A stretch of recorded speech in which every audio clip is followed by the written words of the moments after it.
Magandang umaga sa lahat.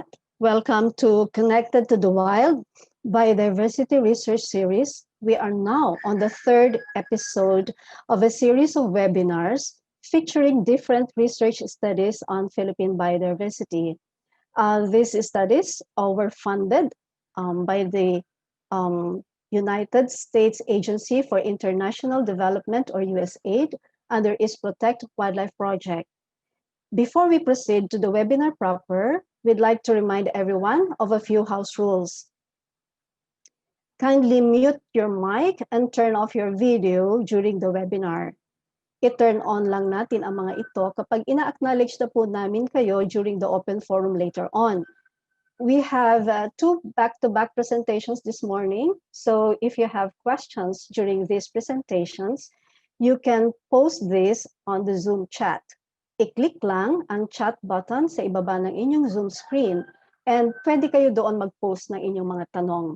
We'll be reading your questions during the open forum right after both presentations. However, since the first presentation is a research undertaken in part of the Sarangani Bay Protected Seascape, bibigyang daan lang po natin ang ibang katanungan ng kung sino mang miyembro ng Protected Area Management Board or PAMB o kaya ang Protected Area Superintendent para sa kanilang katanungan before we proceed to the second presentation. This is to allow them to attend to other priority commitments after this presentation. Pero para po sa ibang attendees natin, we will read your questions during the open forum after both presentations. And when we are at the open forum, if you want to join in the discussion, click the participants button sa inyong Zoom screen and then click the raise hand button so we can acknowledge you. So ito po ang ating mga simple house rules. By the way, I am Evangeline Miklat, the Senior Specialist for Science, Technology, Innovation, and Partnerships at Protect Wildlife Project. Again, welcome po sa lahat joining us for this webinar here at Zoom. At this point, gusto ko lang pong i-acknowledge ang mga partners ng Protect Wildlife Project. Our main partner in this project is the Department of Environment and Natural Resources, particularly the Biodiversity Management Bureau. The Forest Management Bureau, we are also happy to interact with the Ecosystem Research and Development Bureau and the DNR Foreign Assisted and Special Project Services. In this part 3 of our webinar series, we are happy to have the DNR Region 11. Our partner also is the Sarangani Bay Protected Seascape to join us in this webinar, particularly our Protected Area Superintendent. And we're also happy to have our partner, the Philippine Eagle Foundation. We are joined also by different colleges and universities. We have from our list now our higher education institutions are the Ateneo de Manila University. Welcome to the faculty and graduate students. The Ateneo de Davao University, Davao Oriental State University, Davao Oriental State College of Science and Technology, as well as the Notre de Dadiangas University. We are also joined by USAID and Protect Wildlife Chief of Party and Staff. I would like to give a little background about this project. We have been under implementation since 2016 through the support of USAID, and we have been working with the DNR and other government agencies, local government units, colleges and universities, and non-government organizations and civil society to accelerate partnerships and opportunities for science-based conservation efforts. Under this project, we support researches which generate scientifically rigorous evidence and knowledge for practical application in biodiversity conservation, sharply focused on endangered and threatened wildlife and their critical habitats. Our researches also support protected area and ecosystem management, enhancement of education and outreach programs, policy formulation, development of technologies for resource-based livelihoods, and improvement of wildlife and environmental law enforcement. So, hindi na po natin papatagalin. We will begin these back-to-back presentations this morning.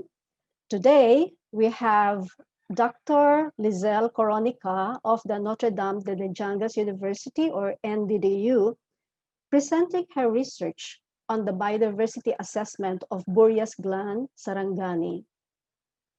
And our second presenter, Mr. Jonel Villegas of Davao Oriental State College of Science and Technology, presenting his research on Philippine brown deer. Our first presenter is Dr. Lizelle Coronica, Faculty and Science Subject Coordinator of NDDU. She will share with us the results of the assessment of marine biodiversity in Burias Gland, Sarangani, and how these results are used in developing learning materials for use in tertiary education in NDDU. She will also provide science-based recommendations for enhanced management of this part of Sarangani Bay Protected Seascape.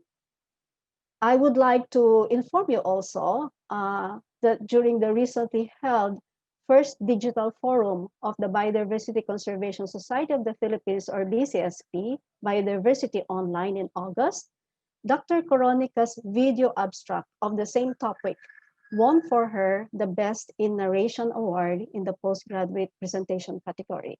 So without much ado, I would like to give you Dr. Lizelle Coronica. Ma'am?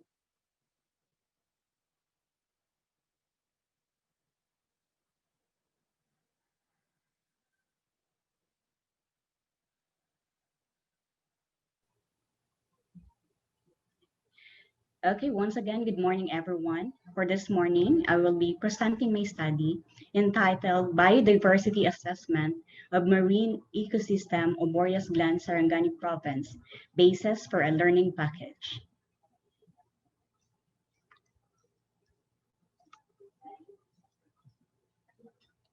Aquatic ecosystem is an indispensable bionetwork that connects people, land, and wildlife through water. However, the marine biome is facing unprecedented threats from both traditional and emerging anthropogenic stressors. The resultant species and ecosystem level threat severity requires an urgent response from the conservation community.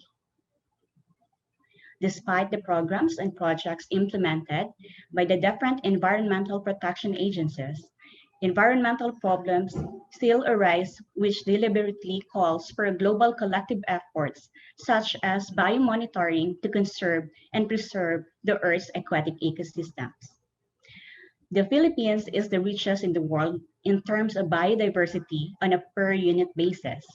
Yet, poor appreciation of biodiversity and lack of investment are resulting in natural resources depletion that leads to biodiversity loss faster than the discovery of their potential contribution to the economy. In Sarangani province, the Burias marine ecosystem is found to be rich with organisms such as mangroves, seagrass, corals, and reef fish.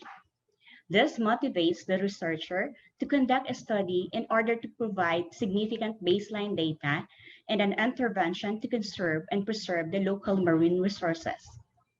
Moreover, this also empowers the academe, such as Notre of Dadiangas University, in relation to CMO number 49, series of 2017, primarily on the improvement of the BS Biology program, to formulate a contextualized, localized material on the marine ecosystems in the locality, which can be utilized with pedagogical significance. This study assesses the physicochemical and biological status of the marine ecosystem across areas and across periods. This includes four resources such as mangroves, seagrass, corals, and reef fish. This study also developed a learning package for marine ecology. So this is the locale of my study, the Burias marine ecosystem. This is Burias base map.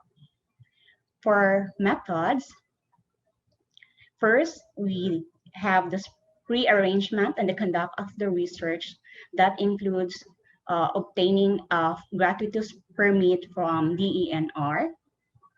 For the field and laboratory protocols, of course, we follow the standard protocols of BMB and other standard protocols on environmental protection agencies concerned with little modification.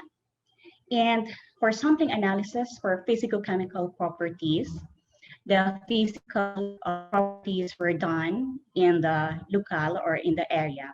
And then the chemical properties were sent to EMB or Environmental Management Bureau Laboratory.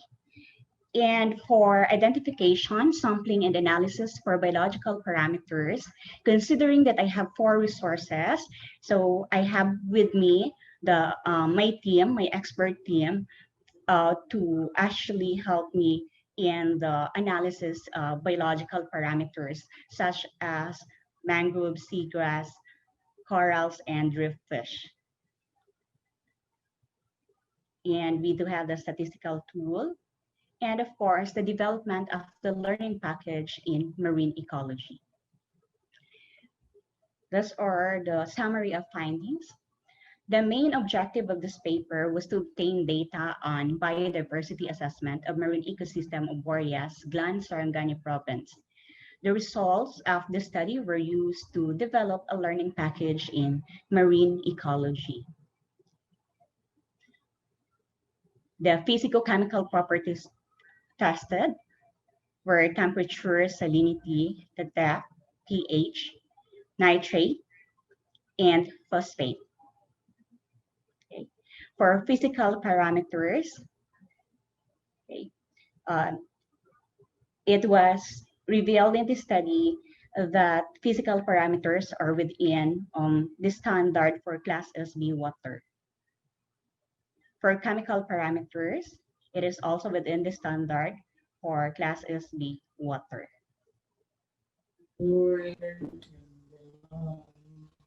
Okay. For biological parameters, the species composition present in the area covered by Sarangani province. Okay.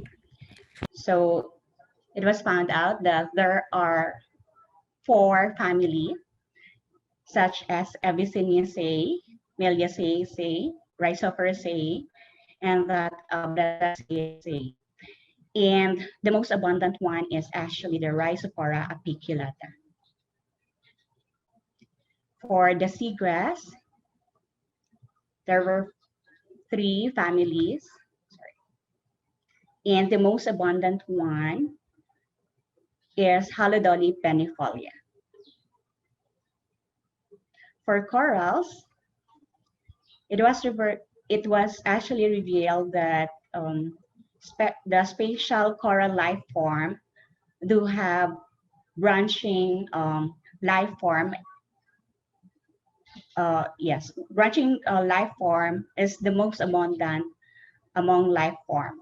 For temporal coral life form, branching is also one of the most abundant in dry season or during dry season, and during wet season, massive is the most abundant one. For the reef fish, the family Pumacentridae is the most abundant family with 18 species. That is for the spatial assessment, and for the temporal assessment, the study recorded to have the same family and species with the spatial assessment and differ only in terms of abundance.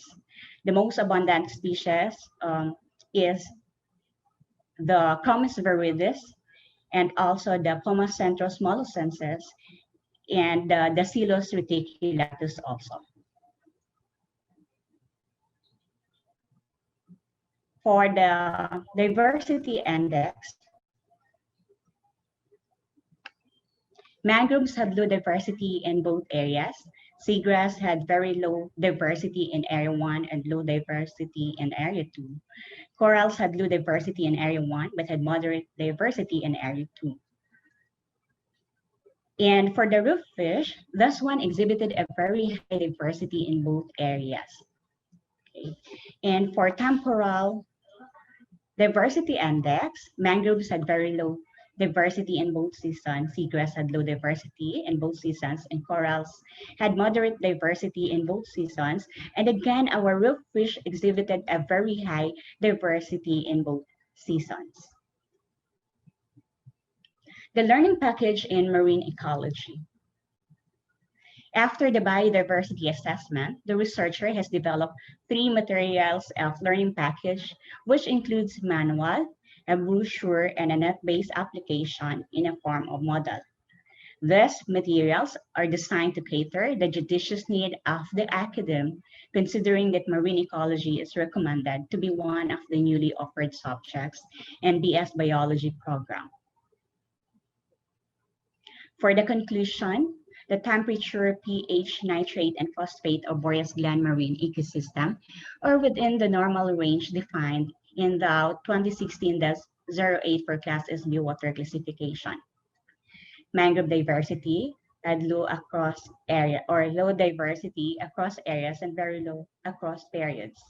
Seagrass diversity had very low diversity in area 1 and low diversity in area 2, and also low for both periods.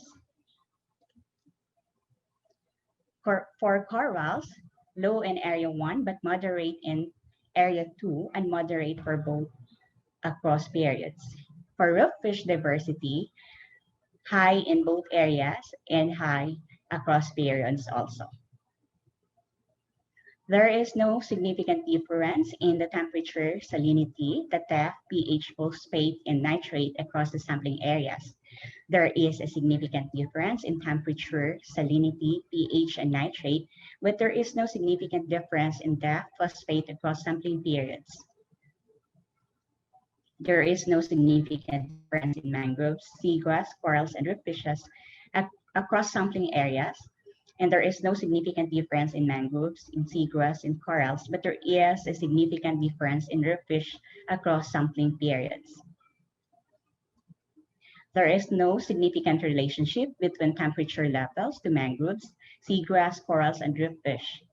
There is no significant relationship between the salinity and the depth to mangroves, seagrass, and reef fish, but there is a significant relationship between the salinity and the depth to corals. Also, there is no significant relationship between the pH and nitrate to mangroves, seagrass, corals, and reef fish, but there is a significant relationship between the phosphate to the corals. The learning package was based on the results of biodiversity assessment. The learning package is comprised of field laboratory manual, a brochure, and a net-based application, the model. For recommendation, the environmental protection agencies may consider quarterly monitoring of the physicochemical properties to obtain significant information to track the implementation and measure the performance of a project related to marine protection. Future researchers should include other coastal areas in Sarangani province for a physicochemical assessment across periods and time for a wider assessment of data. Future research and other coastal waters in region may be advocated by the local state universities and colleges with this endeavor, SOCs could gather much broader data on the local biodiversity in the region. Also, a collective actions may be recommended between government and communities in order to uphold the low diverse resources and monitor and sustain the highly diverse resources. Through this undertaking, government and communities could enhance their condition and achieve a common objective, which is to conserve and protect the marine ecosystem of the region. Learning package may be used by the students and be validated by the science experts, coordinators, and supervisors, and aspiring researchers to measure its acceptability in the field of marine ecology. The biodiversity of resource material should be reviewed and revised by the science education experts to be highly acceptable by the students, specifically in the appropriateness of the various approaches to suit the different levels of the learners. Okay, so I would like to thank Notre Dame of Dadiangas University, my institution, and of course, the USAID from the American people. This dissertation paper titled Biodiversity Assessment of Marine Ecosystem of Burias Glen, Sarangani Province, Basis for a Learning Package, is made possible by the support of the American people through the United States Agency for International Development, and the content of this dissertation paper are the sole responsibility of the author and do not necessarily reflect the views of USAID or United States government. Also, I would like to extend gratitude to the following: the ENR EMB Region 12, the DAI team, Ms. Joy Ologin of Paso SBPS, PAMBI SBPS, Engineer Arnel Lara, Manro Blunt, Mr. Victor Shaw Sr., Burias Barangay Captain, Dr. Mary May Chong, may advisor, Dr. Luca Bilin, Field Consultant, Dr. Roy Mejorada, and the team, the expert team, the field consultants, and Dr. Goody Ortizo, and the DURPC Director. Thank you very much. Maraming salamat din po, Ma'am Lizelle. If you have questions for Dr. Caronica, please type them first on Zoom chat, and we'll read your questions during the open forum right after the second presentation. However, as I mentioned earlier, if there are burning questions from any of the Sarangani Bay Protected Seascape PAMBI, we can entertain them now. Okay, while you are figuring out or getting ready with your questions, at this point, I would like to acknowledge our other partners that joined us in this webinar. We have two more universities who joined us, the Mindanao State University of General Santos City, and also the Pampanga State Agricultural University. I also would like to welcome our other partner, Conservation International Philippines, headed by the Executive Director, Mr. Ricky Nunez. And I would like to acknowledge the presence of Dr. Gaudi Ortizo, Research Director of NDDU. Thank you very much, sir, for joining us. Okay, so are there any questions from SBDS PAMBI? If not, we can reserve your questions at the end of the second presentation. And so now we can proceed with our program. And while we are waiting for our second presentation to get ready, we would like to invite everyone for a quick photo op. So I would like to request everyone to turn on the camera and then look towards the camera and smile at the count of 3.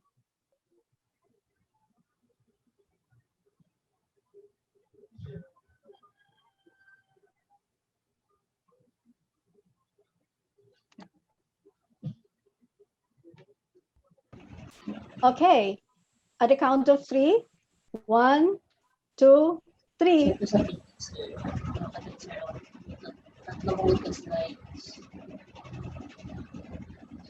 Thank you.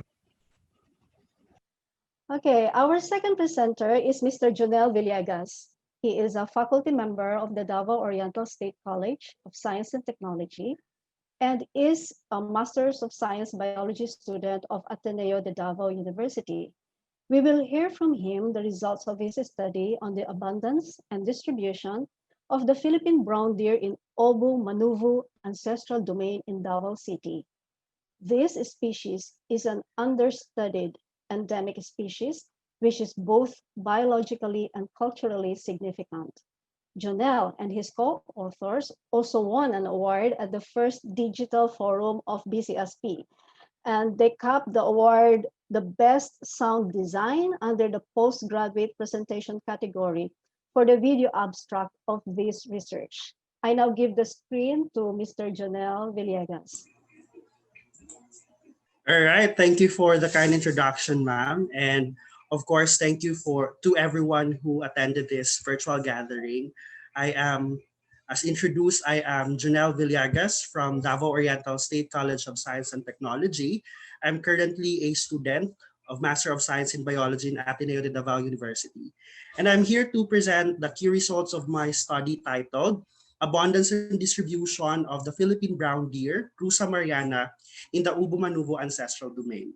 So to begin with, I'd like to introduce to you my co-authors in this project. Actually, they're also my mentors. This is in partnership with the Director for Research and Conservation of the Philippine Eagle Foundation with Dr. Jason Ibanez, and of course with one of my mentors from Ateneo de Davao University, Mr. Clint Kenny T. Cabrido. Now, the Philippine brown deer is the largest native deer primarily found in the primary and secondary montane and mossy forests of the Philippines. Its pelage is actually medium to dark brown. Its fawns have pale spots on the back and sides, but the adults do not have these pale spots. Antlers are also present on adult males and they are nocturnal with loud barking calls. In the Philippines, they're found in the islands of Luzon, Mindanao, Samar, and Leyte faunal regions. But they have been categorized as vulnerable according to the IUCN Red List of Threatened Species. And then recently, according to the Philippine Red List of Threatened Wild Fauna by the Biodiversity Management Bureau, the Philippine brown deer has been categorized as endangered. And there have been reports, sadly, there have been reports of its local extinctions in Biliran and Catanduanes. In terms of its significance, the Philippine brown deer is considered to be a biological indicator. Foremost, because it presents an ecology-based measurement of human impacts on biodiversity, which means to say that the status of the population of the Philippine deer will determine the success of our conservation efforts and also determines the health of the ecosystem. Another thing is that the Philippine brown deer are also considered as ecological engineers, primarily because of their grazing patterns and diet behavior, which now dictates the structure and type of vegetation in the ecosystem. And for the local community which I studied, they are considered to be culturally important. And as a matter of fact, they have been declared as pusaka.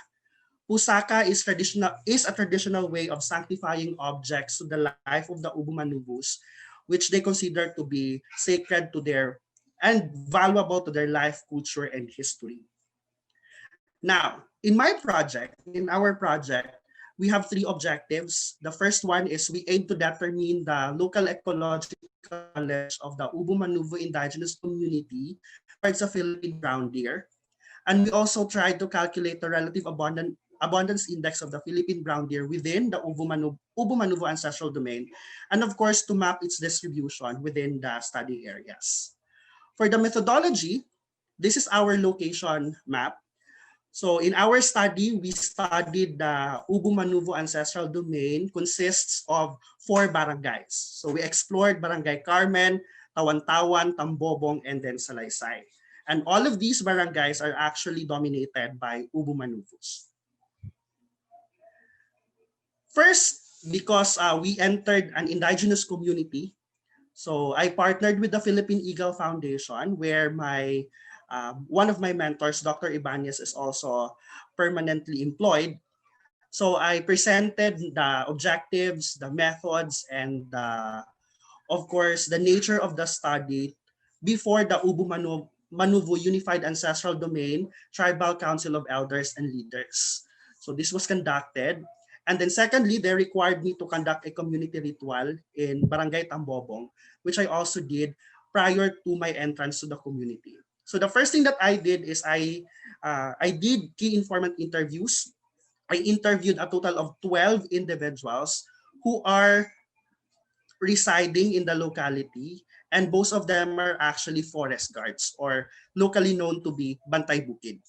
So after the key informant interviews, we conducted the field survey of abundance and distribution, and of course the validation of the results, which was done virtually because of the current pandemic that we are in. So after the analysis of my data, I am supposed to go back to the community to present the results. However, because of the quarantine measures that Davao City has now, so I have to refrain myself here from in Mati City and just presented the results of my study virtually. In terms of the field survey, we actually used camera traps. So the USAID is very generous because they lent me 6 camera traps, and the Philippine Eagle Foundation also lent me 4 camera traps. So I used all in all 10 camera traps for this study. Now, to determine the location of the camera traps, our team first that look for evidence of deer presence, such as deer grazing, their fecal pellets, their hoof prints, and of course, the evidence of deer browsing. And we took the GPS coordinates of these locations, so we can now determine the strategic locations for the camera traps to be installed.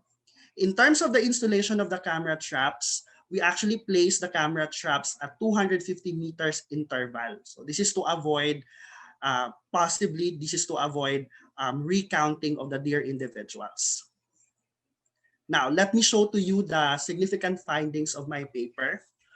Foremost, the Philippine brown deer, scientifically known as Rusa mariana, it is locally known as sarong.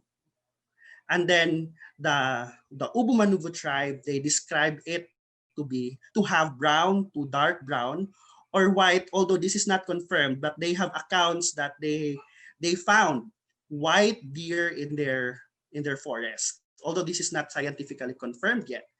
And in terms of the presence of antlers, only the males have antlers. And this is also one of our morphological basis to determine an individual or to distinguish an individual from another individual because of the presence of antlers. And then they also describe the fawns to have white spots, which will eventually disappear across maturity of the brown deer. And then according to the locals, diet of the Philippine brown deer, they are herbivorous, so mainly they eat plants. And then they also observe the Philippine brown deer to be nocturnal. They are active at night with loud barking calls usually heard during full moon. Now, in terms of, I also asked the community whether or not the population of the brown deer in their locality is abundant. So they answered that the population is gradually increasing due to community-based conservation efforts. But they also confided that indeed the population of the Philippine deer before has been declining due to a lot of anthropogenic threats. So the threats that they mentioned include specifically hunting by non-members of the tribe, and of course, as a result of habitat loss. In terms of their cultural value, as I have said, the Philippine deer has been declared as a pusaka. Actually, the Obu Manuvus, they have this pusaka philosophy. So they declare non-living and living objects to be pusaka. So once they declare that object to be pusaka, meaning to say that object already has a significance or value to their life, culture, and history. And interestingly, the Philippine brown deer is one of the species that they declared as pusaka. And then they declared also other species such as the Philippine eagle, the Philippine warty pig, and a lot more charismatic species. In terms of cultural uses, they agreed that the Philippine brown deer is mainly used as food. This they specifically mentioned that before, the Philippine deer is really among the favorites of the local community, hence driving a local bushmeat industry. So the meat of the deer is being sold. Although during the time that I was there, I explored the population of the Philippine brown deer. There were no recent encounters with selling the meat of the deer. And then they also consider the deer to be medicinal or to contain some therapeutic properties, particularly because they claim that the Philippine brown deer only eats uh, herbal plants. And that also is the main reason why if you drink, let's say if you drink the, or if you eat the meat of the deer, it can cure your illness such as fever or fatigue. Now, in terms of their importance to the Obu Manuvus, the Philippine deer is considered to be a biological indicators.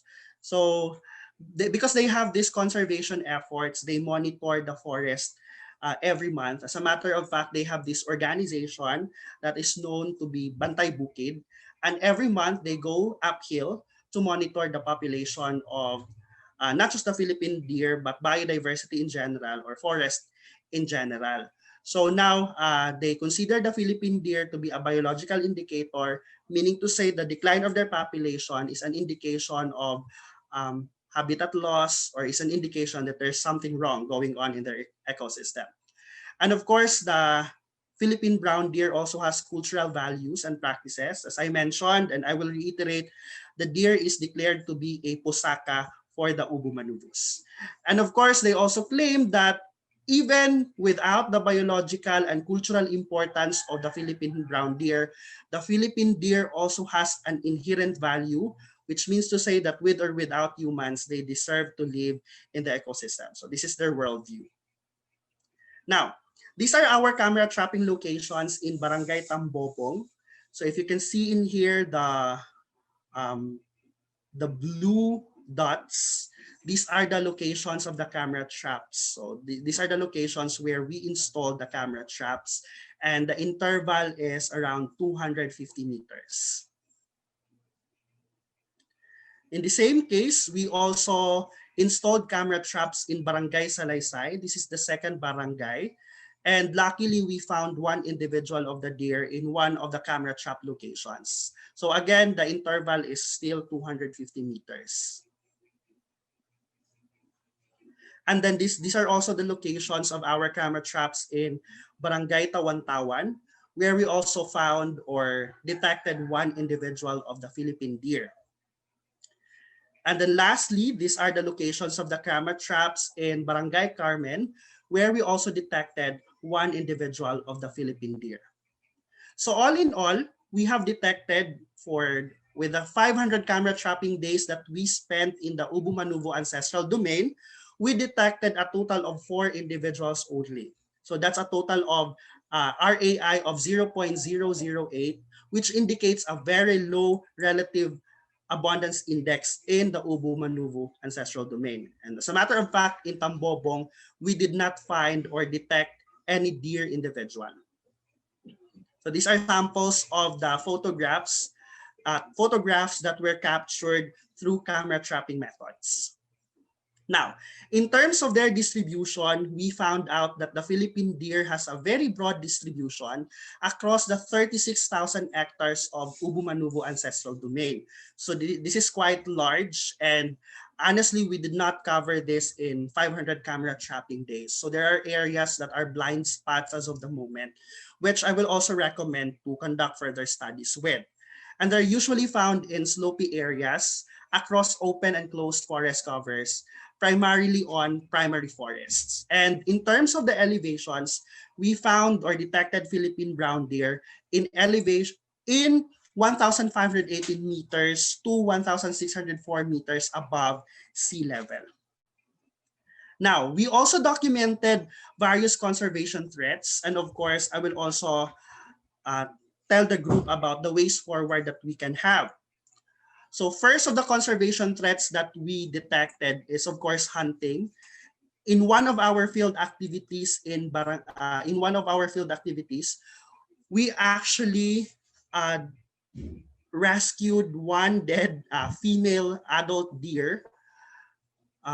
We found it dead due to strangling, no? And then this is left by local hunters to rot in the wild. And then another conservation threat that we found is human disturbance. Actually, in our explorations within the interiors of the forests, we found these abandoned cottages of humans, no? abandoned houses of humans, as indications of human presence within the forest interior. So this can also be a threat because the Philippine deer are known to be elusive to human presence. So they're very shy to humans. They tend to escape whenever there are humans. And of course, we also found some deforestation activities. In the photo that I showed you, this is one of our partners, One Bantay Bukid, who detected or the deforestation activity in the forest. So of course, for the ways forward, This thesis is actually part of a bigger project that we are currently doing at school in Davao Oriental State College of Science and Technology. I also proposed this project titled Population Status, Community Values, and Gender Roles in the Conservation of the Philippine Brown Deer Rusa Mariana in the Obu Manuvu Ancestral Domain, Davao City. So we are just done with the first phase, monitoring on the population status. Next step, we will also investigate on the community values and gender roles so that we can have a more comprehensive and holistic uh, appreciation of how to conserve the Philippine brown deer in the locality. And of course, I would also like to recommend that it should be sustained, the forest guarding scheme, as part of the sustained community-based conservation efforts. And then we can also conduct diet analysis using DNA barcoding, and of course the use of global positioning systems in monitoring of deer individuals. Furthermore, we would like to recommend the following. Foremost, to analyze the territorial requirement of the Philippine brown deer, which we did not study in our project, to also venture other measures to count the abundance, such as counting the fecal pellets and the hoof prints. So in Barangay Tambobong, for instance, we found or we detected 0 individual of the Philippine brown deer. However, we are sure that there are deer in the community because we actually documented fecal pellets and hoof prints. So this is one of the limitations of the camera trapping methods, which we can address if we also determine the population of the Philippine deer via assessing their fecal pellets and hoof prints. And we can also monitor deer individuals through tagging and radio telemetry, which we also did not include in our project. So this is quite expensive. However, because we now found out, based on the initial assessment, we now found out that the relative abundance of the Philippine deer is now very low. So we can consider the Philippine deer now as a focal species of conservation. Therefore, we can invest tagging and radio telemetry methods. So in this way, we can track the movement and of course the territorial requirement of the Philippine deer. And we can also conduct an in-depth biological and ecological study of the deer's reproduction, diet, and behavior. So by the way, in the locality, they have this declared hunting and non-hunting seasons, but it is not grounded on scientific basis. So maybe if we can determine deer's reproduction, so we can also suggest now when would be their hunting and non-hunting seasons. And of course, for the fifth recommendation is to compare the deer population situation in other parts of the Philippines and some related species from other countries as well.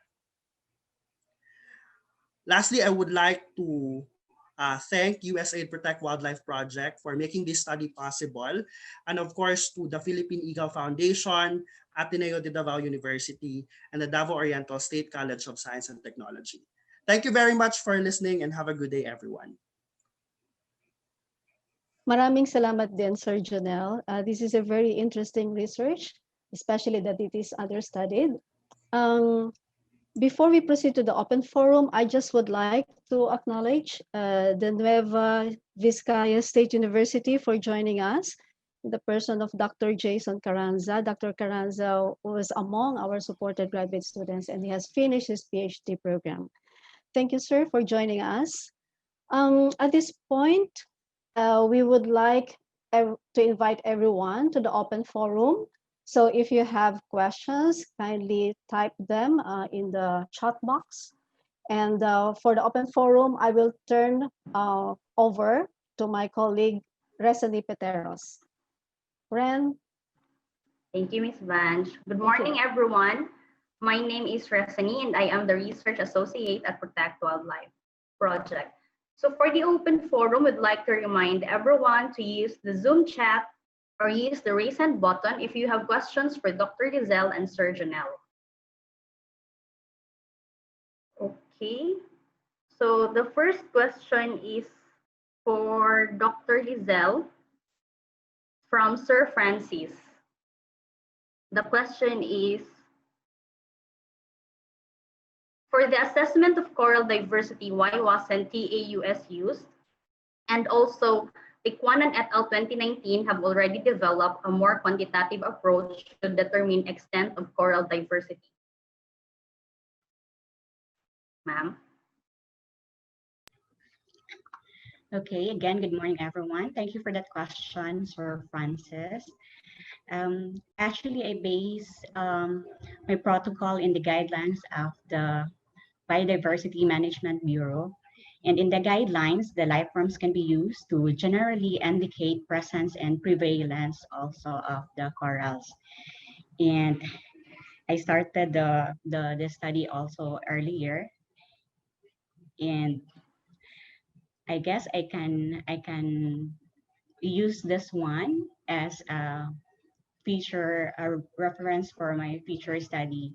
And I could also recommend this in the study of the students. Okay. Yes. Okay. So ma'am, the another question is for you again. Having developed teaching materials for use of NTDU based on the biodiversity features in your locality, do you see that this will have added value in inspiring your students to do similar research that will benefit the Sarangani Bay Protected Area? And is there an estimate of a number of students per batch in NTDU that will benefit from this localized learning package? Okay. So again, thank you for that question. Yes, there's what we call environmental concern. Environmental protection is actually one of the trusts of this Notre Dame of Dadiangas University. And I believe that having this study could actually help and inspire students, especially the BS biology students. Okay. One of the output of the study is actually the field laboratory manual and also a brochure. And I guess the school, if they're going to approve this one, this can be very useful for the students, and all of them can actually use this because marine ecology is actually a subject for third year or fourth year bio students. So for this semester, we have this third year students under first semester, so they definitely could use this one. So third year because of the transition period that we have. Okay. And the second year can also use this. The first year can also use this. Actually, the benefit of the study do not just limit in the students. This can also be used by our local government units. The local leadership can actually initiate policy and researches on marine ecology or marine protection, and eventually can also enact laws like ordinances and pertaining to this marine conservation and protection. And that would actually improve the preservation of the natural resources or conservation of the natural resources. Okay, thank you, ma'am. So this question goes for Sir Janelle. So your recommendation provided were focused more on furthering research. Can you provide recommendations specifically addressed to the policymakers and resource managers that will motivate them to take urgent actions? All right, thank you for the question, Ms. Res. No? Actually, I have not included it in my presentation, but I will tell you now some of my recommendations to policymakers. I'd like to mention that there are already existing policies under the Pusaka philosophy on species management, particularly managing the population of the Philippine deer. But their policies, the policies of the tribe, is somehow more holistic in terms of forest management, and it's somehow biased to the protection of the Philippine eagle. So now, because of the very low relative abundance of the Philippine deer, I would now suggest we would now recommend that the Philippine deer is to be considered as a focal species for conservation. And another thing is to declare no hunting on sacred grounds or within the Obu Manuvu ancestral domain, strictly no hunting, and to continuously conduct foot patrolling to monitor specifically the Philippine deer species, and to impose a strengthened rewards and punishment scheme, specifically if somebody is caught hunting the Philippine deer. And of course, there should be an ongoing information education campaign within the tribe, because most of the younger generations in the tribe now no longer have any ideas about the Philippine deer. So we can conduct more IEC campaigns. At the same time, outside the tribe, we can also conduct the same education campaign. Thank you. Okay, sir, thank you. So we have another question from Sir Ronald. Considering that the Philippine deer is a very mobile animal, is it possible that during camera trapping, the same deer is actually caught by the camera? Yes, it's possible. And as a matter of fact, we have established protocol to limit but not totally eliminate this bias in research. Although in our case, it's not very difficult because we just found 4 individuals. And these four individuals are easily distinguishable from one another. So the first priority or the first consideration that we do is we analyze the morphology of the detected deer. So in terms of its body size, its measurement, maybe the presence of the antlers is one good morphological indicator. Another thing, like we can also check on, let's say, if the deer has scars or the size of the deer or the color of the deer. Primarily, first, that's morphological indications. And then we can assess whether we have recounted these individuals. And another thing is the 250 meters interval, according to literature, is quite enough to eliminate this research bias as well. So these are two of the protocol that we have established to avoid recounting the deer individuals. Thank you, Sir Ronald, for your question. Okay, thank you, sir. Another from Sir Darwin. Is there any initiatives to protect and conserve the Philippine brown deer under captive breeding? Yes, actually, there are many efforts to conserve the Philippine deer under captive breeding. For one, it's used in parks or zoos such as the Philippine Eagle Foundation. They have the center. They have few individuals of the Philippine deer there. And there are also individuals, I've read somewhere in Bukidnon, they have this deer farm. Although this has to be reassessed whether or not this is really contributing to conservation, because this may drive for more hunting for more hunting efforts in our wildlife population. Because if you have the deer farm and then you have the deer meat commercialized, so what if the deer farm is no longer producing enough deer meat? So this will entail that more and more locals will now resort to hunting of our wild deer population. So this is one of the consideration in deer farming as well that we need to look into. Thank you. Okay, sir, the next question is for you again. From Miss Ronia, you've mentioned that there were only 4 identified Philippine brown deers. Has the local community expressed any concerns regarding the data that you've gathered? If yes, what are their plans to address this? All right. Thank you, Ms. Ronia, for your question.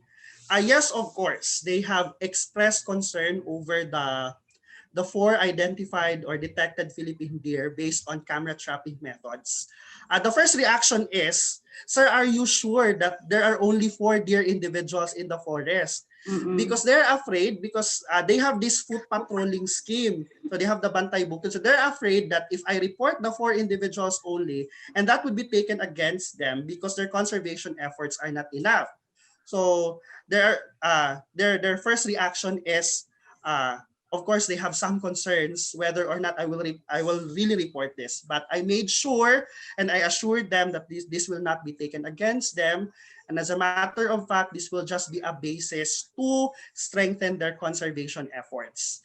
And then during the virtual validation of data that I did with the community, they actually have initial plans on considering the Philippine deer as a focal species for conservation. So based on my recommendations, I am actually coming up with a localized information education material that I will give to the community so that they can use this as a basis to further their efforts and campaign on conserving the Philippine deer. So this is a long job ahead, but my partnership with the Philippine Eagle Foundation is one thing that the community, the local community is banking to further their conservation on the Philippine brown deer. Okay, thank you, sir. The next question is for Dr. Lizelle. Dahil sa research po ninyo sa Burias, ito po ba ay magagamit upang maisama sa priority research and development agenda ng NTDU ang iba pang pangangailangan na information ng SBPS? Okay, thank you for that question again, Ms. Resani or Ma'am Piteros. One of the major threats, as what I mentioned a while ago, of the Research and Publication Center of Notre Dame of Dadiangas University is actually this what we call preserving an ecological integrity. So it is already in the trust of Notre Dame. All we need to do is that the Research and Publication Center should maybe encourage more of the professors in the field of interest of this marine or ecological preservation to actually engage themselves into research activities on marine ecology and related studies, and to also validate the results of the current investigation, and I guess to develop a new ideas. That's it. Thank you, ma'am. Thank you, Ma'am Lizelle. And another question goes for you also. How do you make, from Sir Ronald, how do you make use of the learning packages to facilitate the conduct of laboratory classes in ecology? Okay, thank you for that question, Sir Ronald. The learning package is actually comprised of field laboratory manual, of the brochure, and that of the net-based application wherein we utilize the model. Okay, and we are actually using it in our institution. Okay, so the idea of if we cannot bring the students to the field, then we could bring the field to the students. Why and how are we going to do that one? I can actually use technology in bringing this ecological concern, or let's say specifically in marine ecology as one of the component of BS biology program. So I can make videos of the proper procedure or protocol on what to do in the field. I could also have a team to help me with the conduct of the different laboratory activities, and we can actually film this one, and we could show this one to the students, and we could upload this one in Moodle. And in Moodle, there in the net-based application, there are actually components such as the rationale, the procedure, and that of the assessment to the students. And there could be an interactive discussion also in the Moodle through the big blue button. So, and we are actually using it in our laboratory nowadays. Of course, not in marine ecology, but in some other laboratory subjects that we have. And for us, this is also very helpful and effective. For we don't have choice but to actually find way to deliver what we wanted to deliver to our learners or students. That's it, Ma'am Rosani. Thank you for that question. Okay. Ma'am, is NDDU promoting the use of the learning packages by other education institution in Sarangani Bay, or is it just an exclusive use for the NDDU? Is there a plan for NDDU to share the learning packages with the other HEIs? Okay, for that question, ma'am, I guess considering that the study is also in the ownership of the institution, I guess I need to also communicate with them before I could answer that question. If they can share that one. But if you're going to ask me, yes, I am also willing to share what learning packages I have. But of course, as what I mentioned, this is my degree paper, so I should also ask their approval before I'm going to actually give that one. Thank you, Dr. Lizelle. The next question Thank you. is for Sir Janelle from Dr. Jason Carranza. In Sierra Madre Mountain Range, some of the indigenous tribes are hunting wild animals, including the Philippine deer, for subsistence and cultural needs. Have you observed this also in your study site, and how is this being controlled? Thank you, Dr. Carranza, for your question. For the first question, yes, I have observed this in our site. And as a matter of fact, there was a publication about subsistence hunting in the Mount Apo Natural Park generally, and this includes the Philippine deer as one of the frequently hunted species, wildlife species. And then in the study area, there are also reports. As a matter of fact, we just detected one dead female individual in one of our study explorations. So subsistence hunting is still going on in the community. That's why they do this regular foot patrolling every month. So every month their scheme is they go uphill for a period of 10 days, and that includes diurnal and nocturnal monitoring of species. However, as I have said, the bias is particularly on the eagle. But this time, because of the recommendations of the study, they will be including the Philippine deer as well as a focal species. Another thing is they have this system in the Obu Manuvu indigenous community. They call this practice as sala. So in case you committed a crime against, let's say, the Philippine deer because you caught deer through hunting, so they can declare you they can declare you as sala or nakasala ka in the community. So you have to do something depending on the demand of the tribe for your relationship to be back. So they have been doing this, and depending on the gravity of the violation that they committed, uh, they also give corresponding penalties to these individuals. And I think that's it. Thank you. Okay, sir. Do you see a sustained collaboration between your university and Ateneo de Davao University to pursue further research and conservation initiatives for the Philippine brown deer after you complete your studies? Definitely yes, because as I mentioned, we are not done yet with our project. Although we are done with the abundance and distribution, but the next phase of the project is on determining the community values and the gender roles in the conservation of the Philippine deer. So this will still be in partnership with the Philippine Eagle Foundation and Ateneo de Davao University.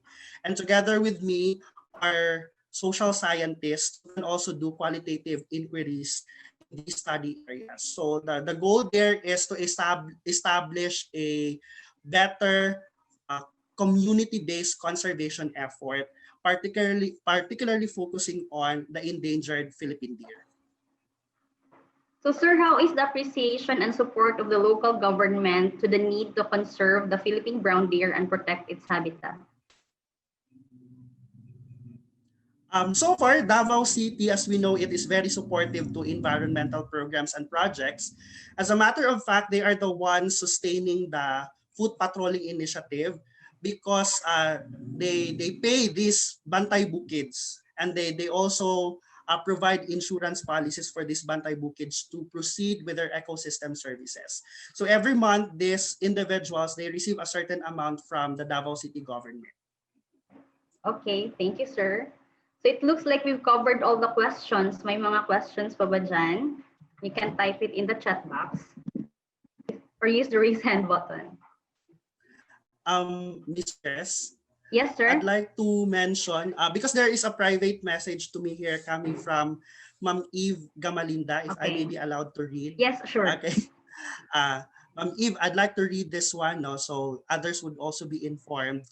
She said that, good morning, sir. Congratulations. Your study is fascinating. I am Eve Gamalinda, a faculty researcher of Caraga State University from Butuan City. So I had a chance to study Elephorus davidianus in the nature reserve of Jiangsu province in Nanjing, People's Republic of China. So I also experienced hearing the call of native deer in Kaimpugan Peat Swamp Forest, part of Agusan Marsh, which is also part of Caraga region, during our field sampling on herpetofauna. But I haven't seen the deer. According to our local guides in the community, the number of deer in the area decreases due to hunting. So is there a chance to do collaborative research with your institution and CARSU on the deer status and ecology? Thank you, sir, and God bless. Ma'am Eve, thank you very much for sharing your experience in China and for also sharing that you heard in one of your field surveys the cause of the Philippine deer. So definitely we are open for a partnership on this line of research so we can communicate with each other regarding on assessing the deer status and ecology. Thank you. Thank you, sir. We also like to acknowledge the presence of the Misamis University. Thank you for joining us today. So I guess we don't have any other questions from the group. Okay, great. So at this point, we are concluding the third episode of the Connected to the Wild Biodiversity Research Series. Thank you for attending this episode. And before you leave, please don't forget to fill out our feedback form that we posted on the Zoom chat. We will send the certificate of participation afterwards. Also, we will invite everyone to our upcoming fourth episode featuring another set of researches by the second week of November. We will post the details in our Facebook page. So for those who are not member yet, you can search it by typing USAID Protect Wildlife. So on behalf of the Protect Wildlife and our presenters, thank you for joining us and have a great day. Muli, maraming salamat and see you next time. Goodbye po. Thank you. Thank Thank you, sir.